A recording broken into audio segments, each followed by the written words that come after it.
Hello good morning. तो कैसे हैं आप सभी लोग? दुआ करता हूँ कि आप लोग ठीक होंगे। तो आज हम लोग फ्रैक्शंस का पार्ट 3 करने वाले हैं। तो आप लोग अपनी कॉपी और पेन निकाल लीजिए ताकि जो भी हम समझें उसको आप लिखना और समझना। ठीक है, चलिए फिर शुरू करते हैं। आप लोग किसी शांति वाली जगह में बैठ जाइए ताकि जहाँ पे हल्ला गुल्ला ना हो और ध्यान पढ़ाई पे हो। ठीक है, चलिए फिर समझते हैं। तो हम लोगों ने जोड़ना समझ लिया था फ्रैक्शंस को। आज हम लोग समझेंगे घटाना कैसे होता है। तो घटाना भी बिल्कुल जोड़ने की तरह ही होता है, मुझे उसमें बस घटाना होता है। ठीक है, तरीका वही रहेगा। जैसे कि एग्जांपल के तौर पे हमारे पास ये सवाल है। ठीक है, तो इस सवाल में मैंने आपको बताया था कि लाइक फ्रैक्शन कौन से होते हैं जिनका नीचे वाला पार्ट सेम होता है। तो इन दोनों का नीचे वाला पार्ट सेम है। ठीक है, एक नंबर आपका लिखा हुआ है 6/3, एक लिखा हुआ है 4/3 और दोनों को कर रखा है यहाँ पे घटा। ठीक है, तो आप लोगों ने देखा एक खास चीज़ क्या कि भाई इन दोनों का नीचे वाला पार्ट तो सेम है। ठीक है, तो जब नीचे वाला पार्ट सेम होता है तो मैंने आपको क्या बताया था, तो सीधा आपको इसको सॉल्व कर देना आता है ऊपर से 6 - 4 और नीचे वाला पार्ट वैसे का वैसे ही रहता है। जो नीचे वाला नंबर 3 का 3 है वैसे का वैसे ही रहेगा। आपका आंसर आ जाएगा 6 में से 4 गया 2, 2/3 यानी कि 2/3 आपका आंसर आ जाएगा। ठीक है, तो सिंपल तरीके से इस तरह से करना होता है हमें। जब नीचे वाला पार्ट सेम होता है तो वैसे के वैसे आ जाता है, वो 3 का 3 आ गया यहाँ पे। ठीक है, और उसके बाद जो ऊपर वाला नंबर था वो आपस में हमने घटा दिया। ठीक है, तो इसको आप चाहे तो लिख लीजिए और नहीं तो आपने कर लिया तो बढ़िया। ठीक है, आगे बढ़ते हैं। हम समझते हैं अगर नीचे वाला पार्ट अलग अलग हुआ तो क्या करेंगे। तो मैंने आप लोगों को जैसे उस दिन सिखाया था, नीचे वाला पार्ट अगर अलग अलग हो जाता है हम लोग क्या करते हैं, हम लोग उन दोनों को पहले सेम बनाते हैं। कैसे बनाते हैं सेम? सेम बनाने के लिए हम लोग पहले क्या करते हैं, पहले इसको और इसको दोनों का निकालते हैं एलसीएम। ठीक है, तो यहाँ पे हम इन दोनों का एलसीएम निकालेंगे। साइड में चलो एलसीएम निकालते हैं, नीचे निकाल लेते हैं। तो 5 और 3 का अगर आप एलसीएम निकालोगे तो 3 से जाएगा, ये 2 से तो जाएगा नहीं, तो ये आ जाएगा 1 और ये 5 से जाएगा 1। तो आपका आ जाएगा एलसीएम कितना, 3 × 5, 3 × 5 यानी कि 3×5 = 15।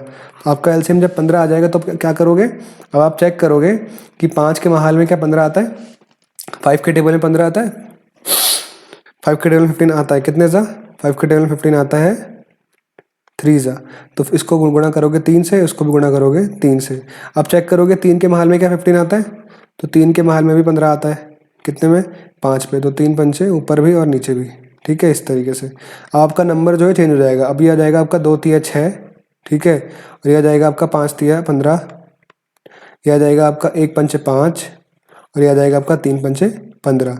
तो नीचे वाला नंबर आपका क्या हो गया, अब सेम टू सेम हो गया। ठीक है, तो ये जब आपका सेम टू सेम हो जाएगा तब आपको इसको आराम से अब घटा देना है जैसे हम लोग घटाते थे। क्योंकि अब ये घटाना तो आसान हो गया, क्योंकि अब जो नीचे वाला नंबर है वो सेम टू सेम है और बीच में हमें घटा कर रखा है।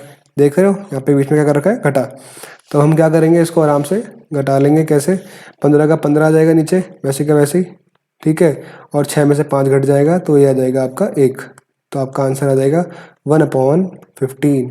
ठीक है, 1/15, या फिर इंग्लिश में बोलेंगे तो 1/15। ठीक है, तो ये चीज़ आपको समझ में आ गई। तो इसको चाहो तो नोट कर सकते हो और अगर कर लिया तो बढ़िया। ठीक है, चलो फिर आगे बढ़ते हैं। अब हम समझते हैं नया कंसेप्ट जो हमें आज समझना है। ये चीज़ें तो फिर भी काफ़ी ज़्यादा सेम थी।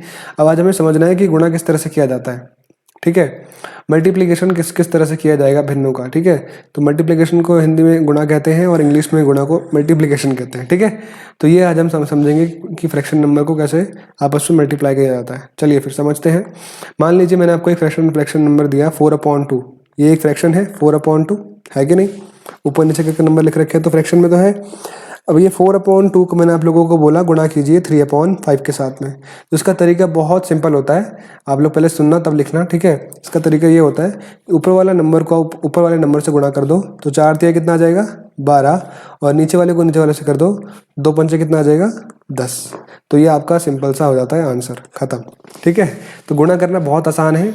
ऊपर वाले को ऊपर वाले से गुणा कर देना है और नीचे वाले को नीचे वाले से गुणा कर देना है। तो गुणा का तरीका बहुत आसान है। इसमें आप लोगों को नीचे वाले को नहीं देखना है कि वो सेम है या नहीं है, ऊपर वाला सेम है या नहीं, कुछ नहीं देखना। सिर्फ सीधा सिंपल तरीके से बस आपको गुणा कर देना है, ऊपर वाले को ऊपर वाले से और नीचे वाले को नीचे वाले से। समझ में आ गया? ठीक है, तो अगर समझ में आ गया तो उसको लिख लो और मैं जो सवाल दे रहा हूँ जरा उसको करके दिखाओ। मैंने अगर आपको सवाल दिया 3/5 मल्टीप्लाई बाय 2/5, तो क्या आ जाएगा आंसर? जल्दी जल्दी बताओ। वीडियो को रोको, खुद से इसको लिखो और सवाल को सॉल्व करके आंसर बताओ जल्दी से।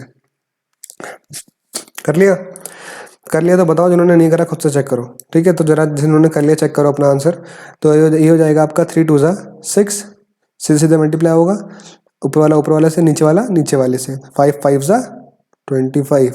ठीक है, आपका आंसर आ जाएगा 6/25। क्या आ जाएगा? 6/25। इसे पढ़ना भी समझना है कि किस तरह से पढ़ना होता है नंबर को। ये क्या लिखा हुआ है?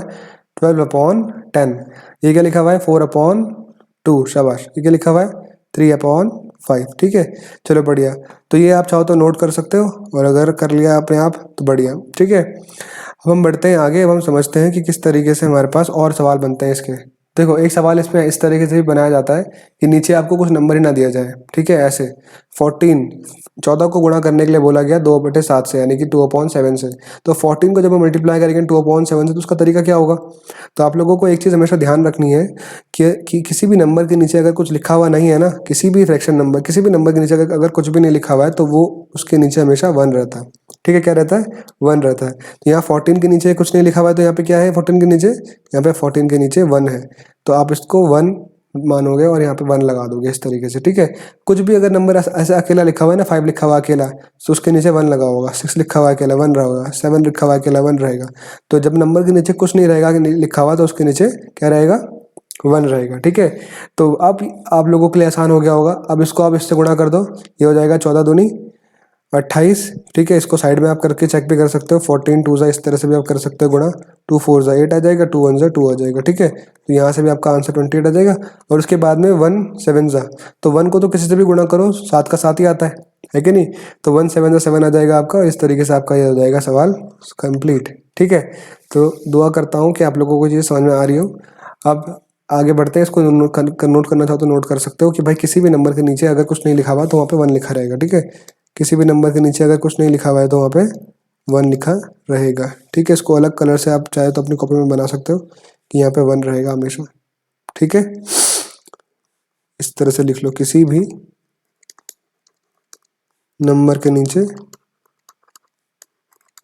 कुछ ना हो तो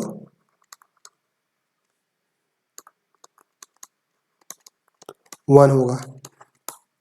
ठीक है, चलो फिर यहाँ से आगे बढ़ते हैं हम लोग। अब हम समझते हैं और किस तरह से सवाल इसमें आ सकता है।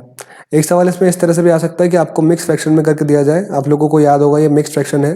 ठीक है, इसको कैसे पढ़ते थे हम लोग? उसको पढ़ने का तरीका क्या होता था? 4 होल 2/3। तो ये एक मिक्स फ्रैक्शन है, इसको आप बोला गया गुणा करो इस पर्टिकुलर नंबर से।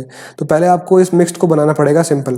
तो पहले इसको आप क्या बनाओगे? सिंपल। तो सिंपल बनाने के लिए ज़रा ध्यान से समझना कैसे करोगे। अगर याद है तो बढ़िया। हम लोग क्या करते थे सिंपल बनाने के लिए? पहले इसको कर देते इससे गुणा। तो 3 चौक चौक कितना जाता था? 3 चौक 12, और फिर जो 12 आया इसको हम लोग जोड़ देते थे इस 2 से। तो 12 और 2 कितना हो जाता है आपका? 14। तो जो आपका नंबर 14 आया, 14 के नीचे आप लगा देते थे ये 3 का 3। तो ये आपका बन जाता था सिंपल। ठीक है, तो पहले क्या करा हमने? पहले हम लोगों ने 3 को गुणा करा 4 से, उसके बाद हम लोगों ने 3 को गुणा करा 4 से, उसके बाद हम लोगों ने इसको जोड़ दिया 2 से। तो ये हो जाएगा 3 चौक 12, 12 और 2 14, 14 का 14 यहाँ ऊपर आ जाएगा, और नीचे जो था 3 का 3 रहता है। तो आपने इस तरह से समझा है तो बढ़िया, याद है तो बढ़िया। तो यहाँ पे आपका ये नंबर जो है आप चेंज हो जाएगा। तो चेंज होकर के उसको हम लोग लिख देंगे 14/3, या फिर 14/3 लिख सकते हैं इसको हम लोग। और ये मल्टीप्लाई हो जाएगा 5/6 के साथ में। ठीक है, अब इसको गुणा करना आसान हो गया। कैसे करेंगे? 14 5 साइड में कर सकते हो आप लोग। 14 कितना होता है? 5 4 20, 0 यहाँ 2 कैरी यहाँ, 5 1 5, 5 + 2 10 7। ठीक है, तो यह आ जाएगा आपका यहाँ पे 70, यानी कि 70। तो 14 पंजे कितना होता है? 70, और 3 छक्के होता है आपका 18। ठीक है, तो इस तरीके से आपका यहाँ पे आंसर आ जाएगा। समझ में आ गया? तो ये सिंपल तरीके से के सवाल हैं जो आप लोगों को करने हैं। इसको आप लोग चाहो तो नोट कर सकते हो। ठीक है, चाहो क्या, ऐसे नोट करो, नोट करना ज़रूरी है। ठीक है, इसको अपनी कॉपी में नोट कर लो। चलो बढ़िया, अब हम बढ़ते हैं आगे। ठीक है, ये कुछ सवाल हैं, ज़रा इसको आप वीडियो को रोक करके जल्दी से प्रैक्टिस करो। एक काम करो, घर से करना, बहुत सारे सवाल हैं। ठीक है, ये वाले सवाल भी घर से कर लेना। ये वाला पूरा पूरा इसका मैं आंसर दे दूंगा आपको, और ये वाला भी सवाल कर लेना घर से। ठीक है, 10 सवाल ये है, और 10 सवाल ये है। इसकी फ़ोटो चाहे खींच लो, चाहे खुद से अभी के अभी लिख लो वीडियो को रोक करके। ठीक है, तो अभी के लिए इतना ही रखते हैं। इसी तरह से हम सीखते रहेंगे, समझते रहेंगे और आगे बढ़ते रहेंगे। अब हो गई आप लोगों की छुट्टी, तो जा करके अब आप जो भी लिखा है उसको देखिए, समझिए कि हमने क्या क्या पढ़ा, और आगे बढ़ते रहिए, समझते रहिए। ठीक है, तो बाय बाय, थैंक यू।